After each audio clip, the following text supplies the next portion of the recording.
warahmatullahi wabarakatuh.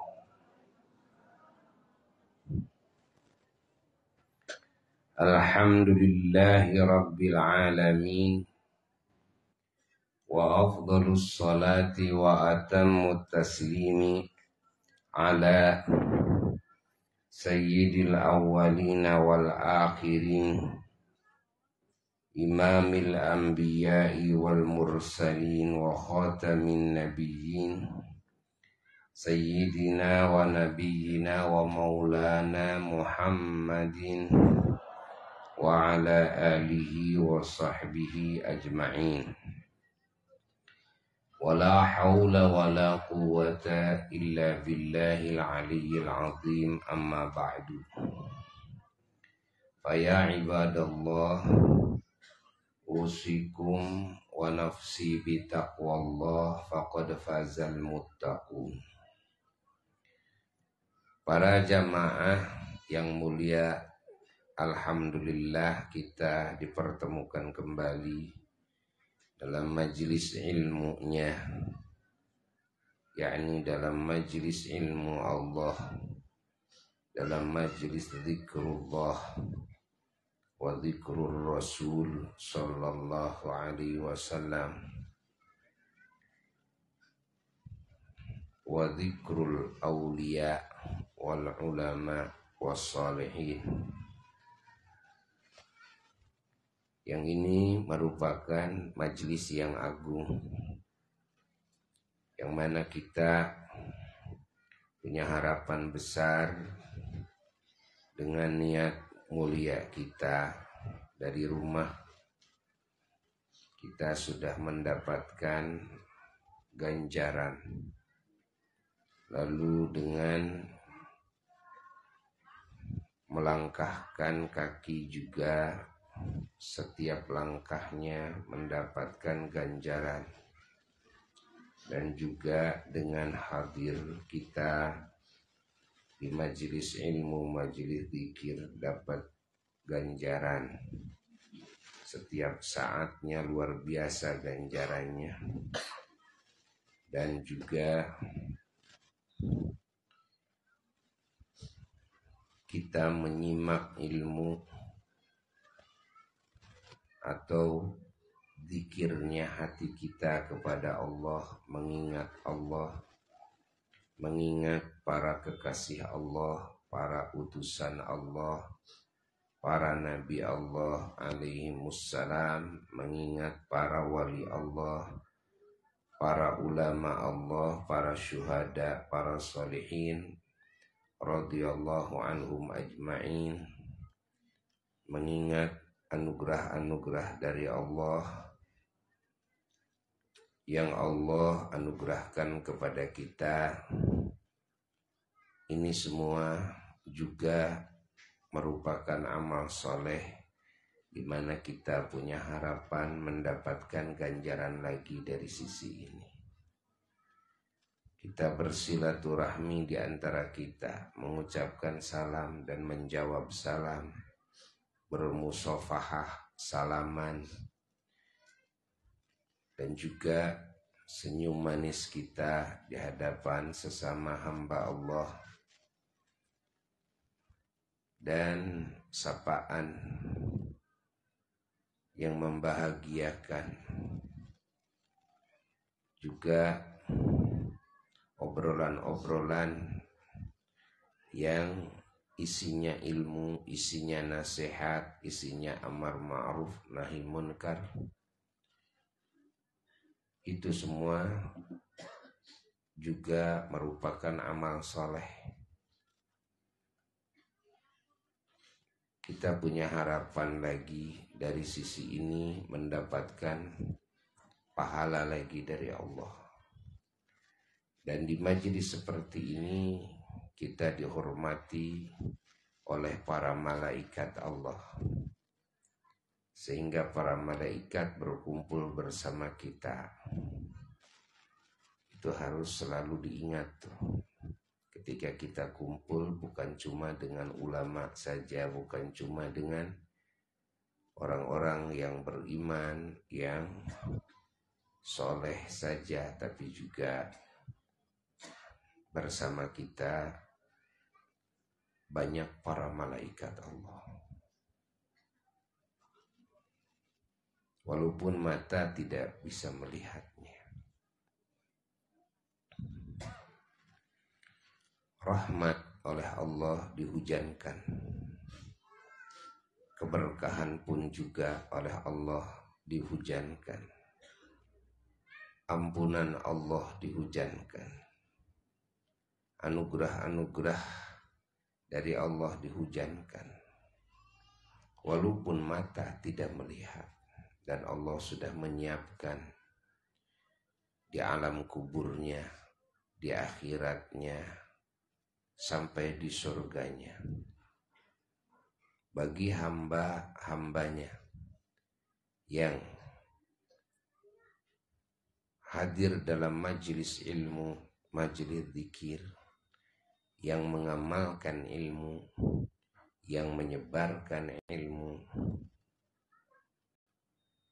Allah sediakan warna-warni anugerah yang jauh lebih hebat daripada nikmat dunia.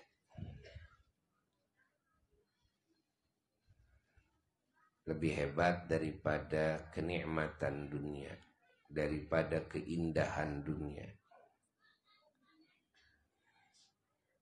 Kebahagiaan yang akan kita rasakan nanti di alam barzakh, di alam akhirat itu jauh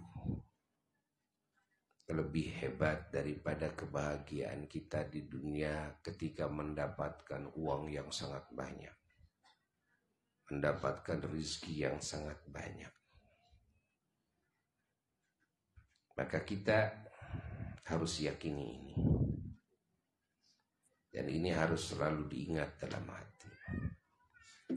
Di majelis ilmu setiap sebulan sekali di sini kita mengadakan pembacaan manaqib Sultanul Aulia, sultannya para wali-wali Allah,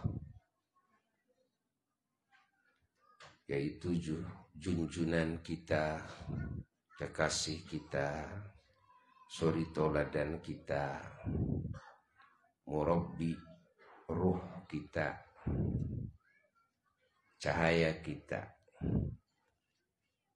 Kangjeng Syekh Muhyiddin Abdul Qadir Al-Jailani radhiyallahu ta'ala anhu warḍah. Dan beliau mata rantai thariqah, mata rantai dalam ilmu ihsan, mata rantai dalam ilmu tasawuf yang tersebar ke seluruh penjuru dunia. Mata rantai ilmu ma'rifat kepada Allah, ilmu menempuh perjalanan suci kepada Allah. Bahkan beliau pun juga sebagai pendidik di dalam ilmu syariat. Beliau sebagai mufti di zamannya dalam ilmu syariat. Beliau berfatwa dalam madhab Syafi'i dan madhab Hambali. Beliau mengajarkan ilmu aqaid.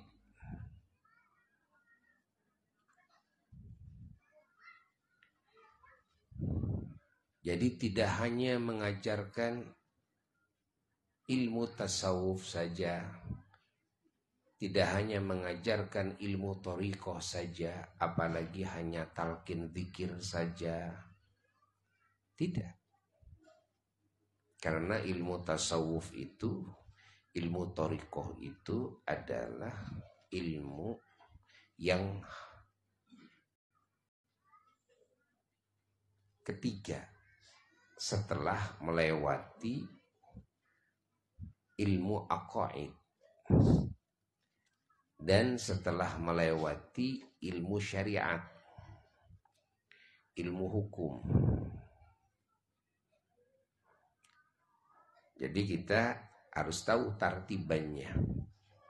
Kita mau masuk kepada ilmu thariqah, ya, maka harus diawali dengan mengkaji, memahami ilmu aqaid dulu. Setelah itu ilmu syariat, dari mulai mengenal hal-hal yang diwajibkan dan mengenal hal-hal yang diharamkan, agar kita bisa menjalankan kewajiban-kewajiban kita kepada Allah, kewajiban-kewajiban kita kepada sesama makhluk Allah karena Allah, dan agar kita bisa menjauhi hal-hal yang diharamkan oleh Allah dan menjauhi kezoliman kepada sesama yang diharamkan oleh Allah karena Allah. Nah, ini syariat yang pokok. Barulah setelah itu mengenal perintahan yang sunnah dan mengenal larangan yang makruh. Karena kalau tidak dimulai dengan menguasai ilmu aqaid, kita tidak punya dasar dalam hati. Dasar pondasi untuk membangun segala kebaikan.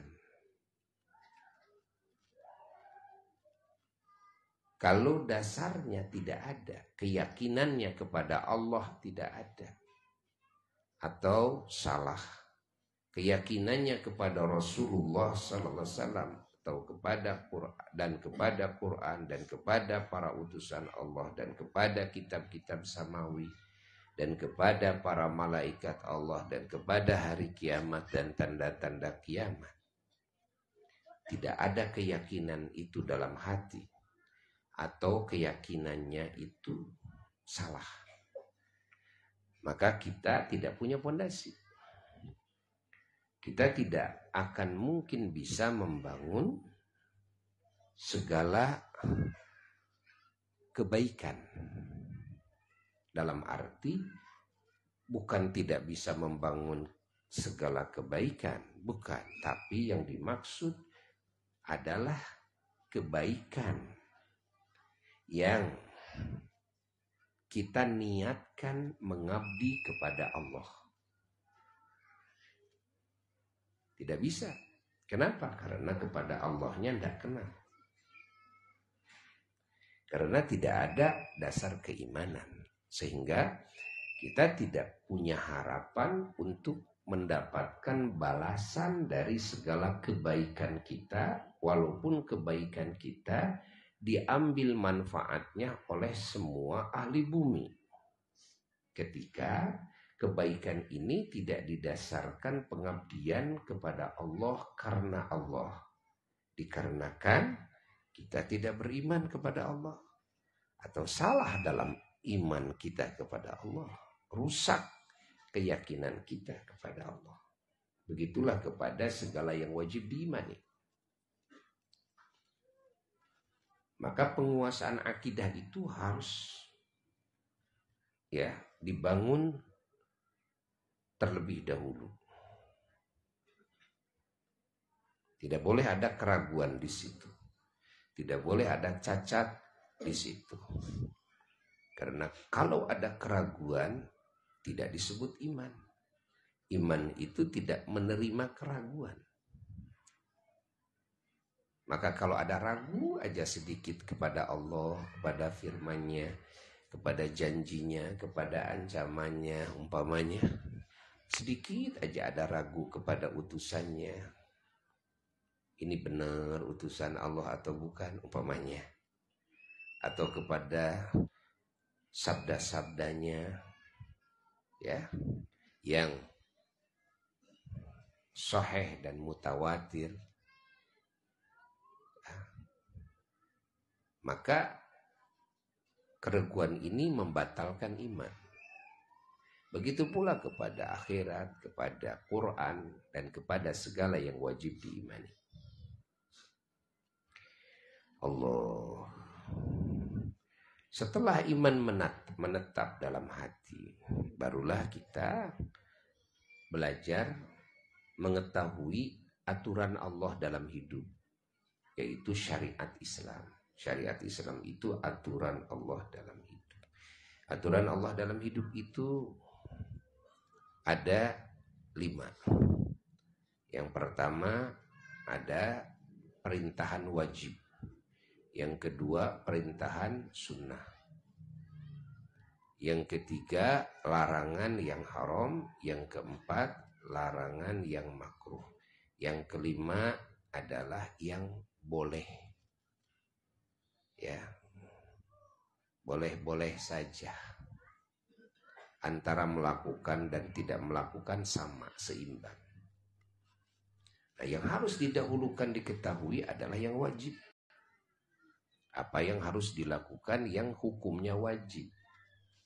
Jangan dulu yang sunnah.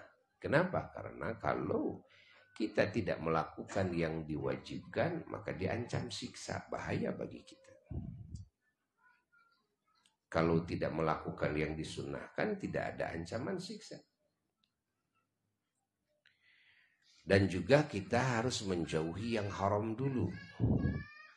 Kenapa? Kalau tidak mengetahui yang haram, kita tidak akan bisa menjauhi yang haram. Ketika kita tidak bisa menjauhi yang haram, yakni melakukan yang haram sekecil apapun, maka kita berhadapan dengan siksa pula. Kalau tidak mengenal yang makruh, bahkan melakukan yang makruh, tidak diancam dengan siksa. Nah, ini belum masuk kepada tasawuf. Ya.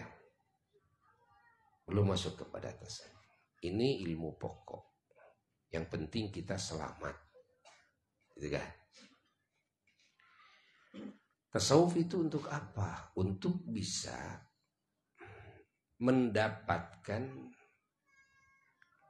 pahala yang terbaik. Ya. Yaitu dari pengabdian yang terbaik.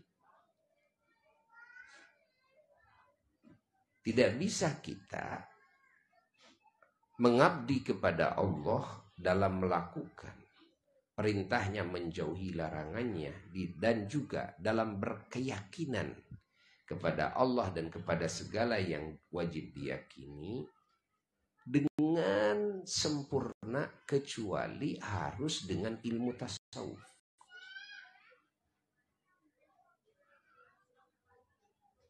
Mau tidak mau harus dengan ilmu tasawuf. Bukan berarti kalau tidak mengkaji ilmu tasawuf kita masuk neraka. Oh, bukan. Ini untuk mendapatkan kesempurnaan derajat, kesempurnaan pahala, kesempurnaan anugerah, kan? Nah, di antara kesempurnaan itu adalah dibukanya semua hijab penghalang yang menghalangi pandangan dan kesaksian hati kita kepada Allah. Dibuka tuh hijab-hijab itu, sehingga hati kita bisa bertemu dengan Allah sebelum kita mati.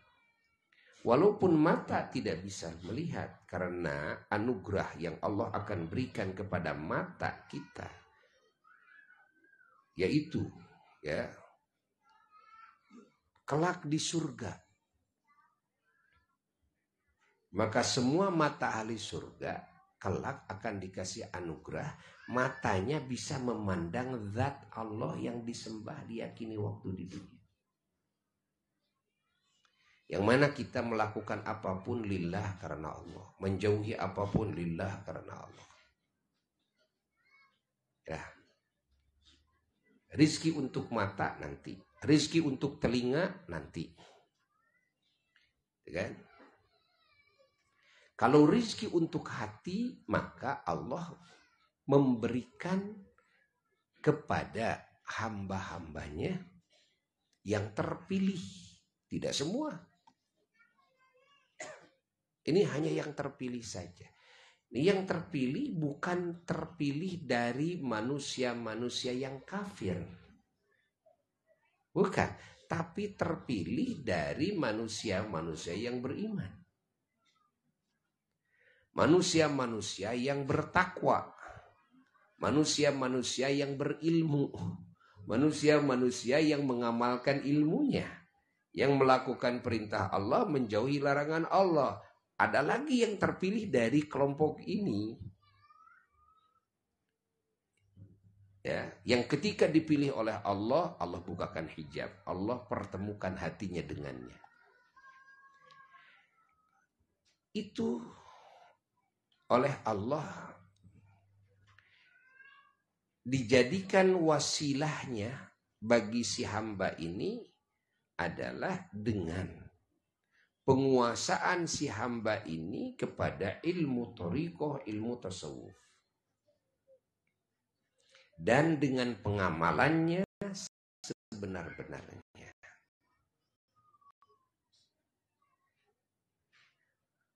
Maka ketika si hamba sudah mengarungi ilmu aqaid dan mengamalkannya, mengarungi ilmu syariat dan mengamalkannya, untuk sampai hatinya kepada Allah, untuk bisa meraih derajat tertinggi, pahala terbesar, anugerah terhebat dari Allah, cintanya Allah, ridhonya Allah, maka si hamba ini seyogianya menguasai ilmu tasawuf, menguasai ilmu thariqah.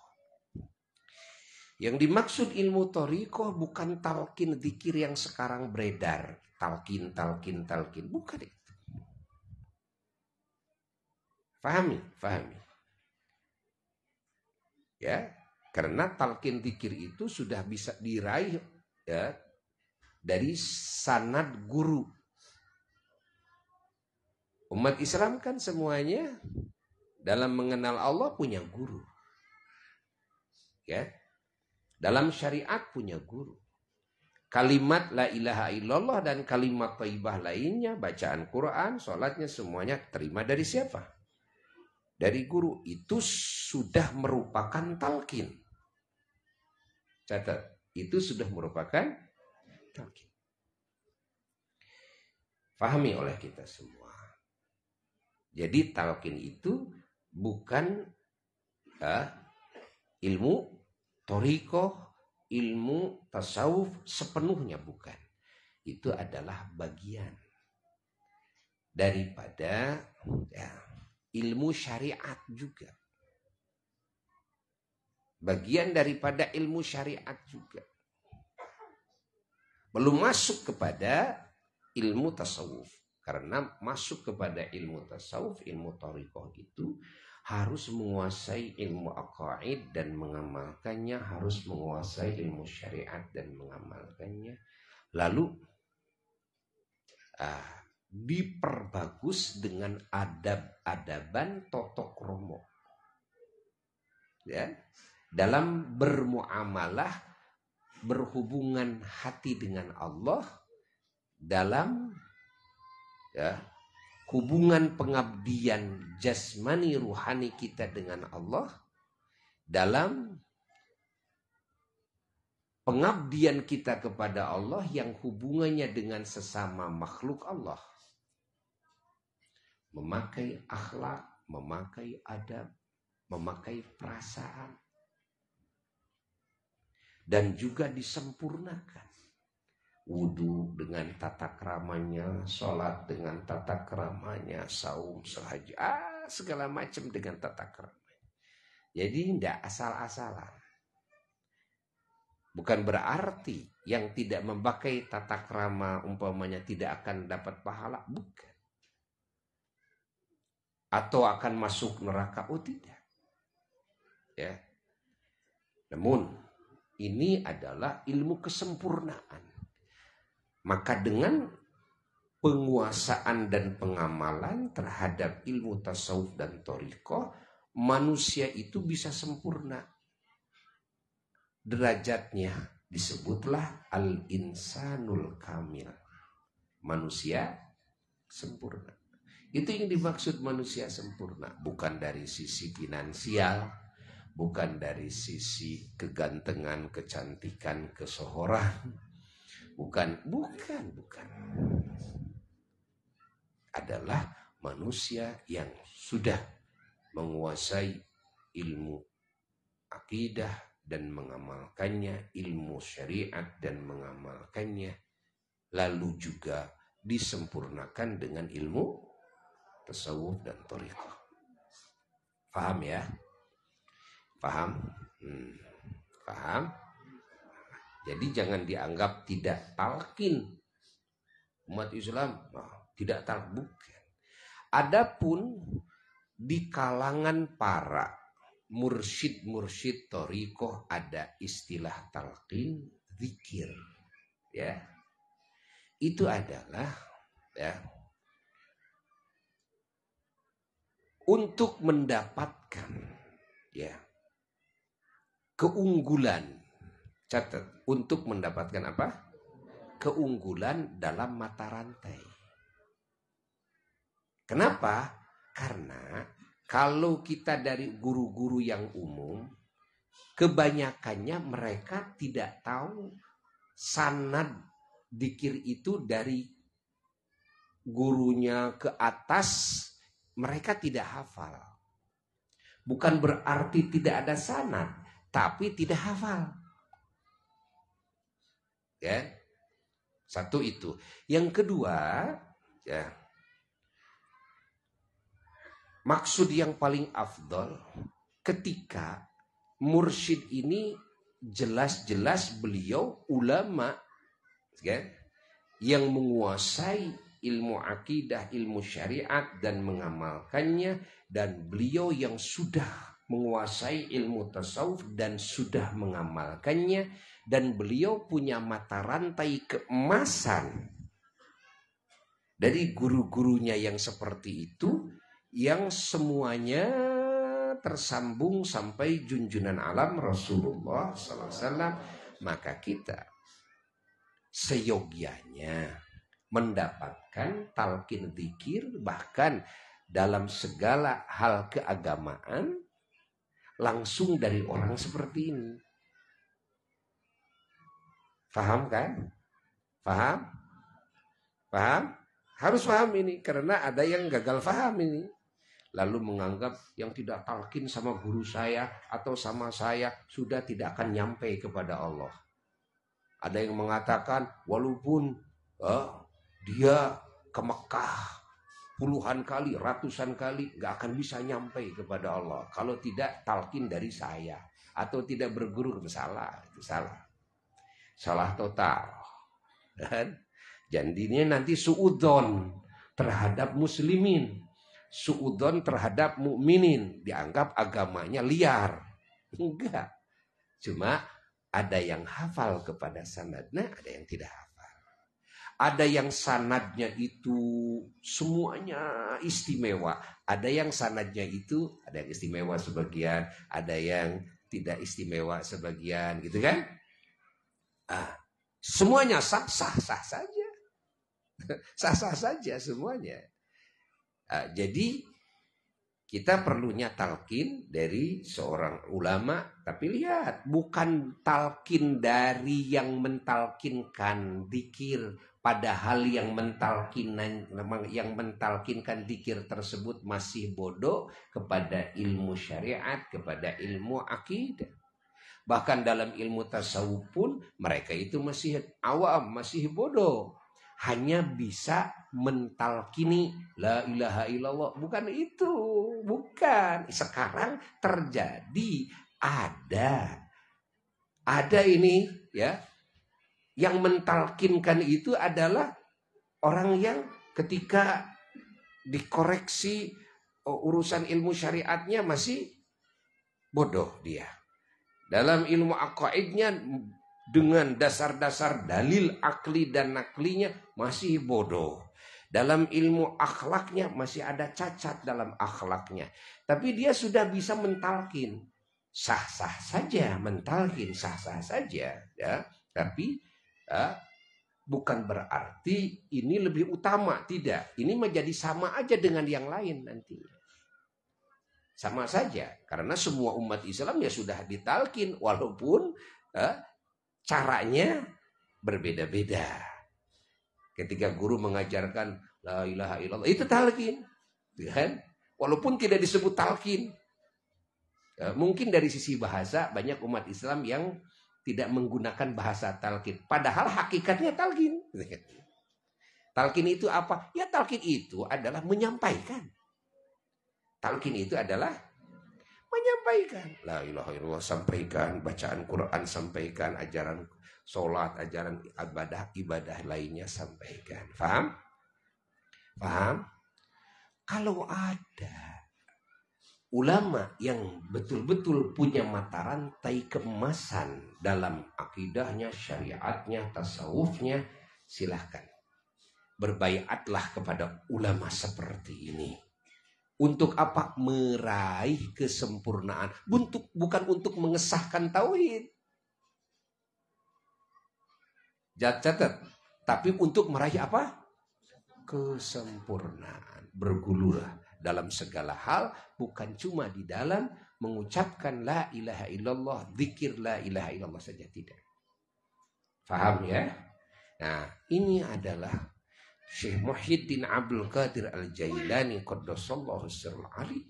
Beliau adalah mata rantai keemasan. Ya. Keemasan dari Rasulullah SAW sampai dari beliau sampai murid-muridnya. Murid-muridnya itu diantaranya di Bandung sampai Eyang Sukapakir, Syekh Muhammad Alwi Sukapakir. Ada lagi juga Syekh Muhammad Kurdi Cibabat, Mama Eyang Cibaduyut, Mama Eyang. Di antaranya ingat. Mursyid Thariqah, Qadiriyah, Naqsyabandiyah. Nah, termasuk juga pengersa Abuya, Yahya, Darussurur, ya kan? Itu Mursyid Thariqah, Qadiriyah, ya. Tapi beliau sanad keemasan. Kenapa? Jelas-jelas ulama. Menguasai ilmu syariat, menguasai ilmu aqaid, kan? Menguasai tasawuf, amaliyahnya kelihatan. Masya Allah luar biasa. Baik sholatnya maupun baca Qur'annya, sholawatnya. Masya Allah keilmuannya tidak diragukan lagi. Nah ini kalau ketemu sama ulama seperti ini, ayo baiat kepada beliau ini. Untuk meraih kesempurnaan. Nah, sekarang yang khawatir itu cuma ngaku-ngaku doang atau tudingan orang awam. Wah, ini mursyid thariqah, tapi ternyata bodoh. Malah pemikirannya ada yang keluar daripada kaidah-kaidah syar'iyah. Ini bahaya. Ini sekarang beredar, talqin beredar. Nah, untuk jamaah Buya semuanya, kalian sudah ditalkin sama Buya berapa kali? Ya kan? Sering kan? Ya sudah, itu talqin. Paham? Itu sudah talqin. Dan Buya terima dari apa? Terima dari Abuya Yahya di antaranya. Beliau terima dari Eyang Cibabat, Eyang Cibaduyut, dari ayahnya Mama Bojong, dari ama Eyang Rene. Itu kan dekat tuh, ulama wali-wali Allah. Terima dari gurunya, dari sampai Syekh Ahmad Khatib Sambas, sampai Sultan Aulia. Ini talqin. Bahkan Buya memegang thariqah itu Qadiriyah, Naqsyabandiyah, juga Alawiyah. Alawiyah itu silsilahnya semuanya adalah dzurriyyah Rasulullah SAW sampai kepada Rasulullah SAW. Semuanya sudah mendapatkannya. Tapi ingat, ini hanya untuk bukan untuk kesahan. Nanti takutnya nuding kepada yang tidak talqin seperti ini. Wah, tidak sah nih agamanya, tidak sah nih akidahnya. Salah.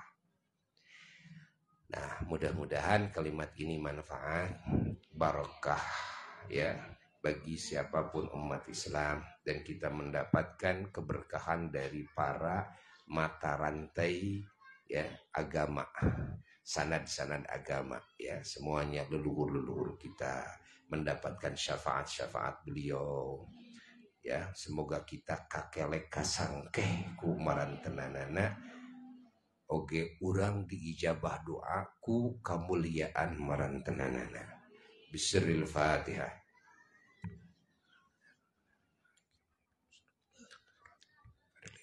Wassalamualaikum warahmatullahi wabarakatuh.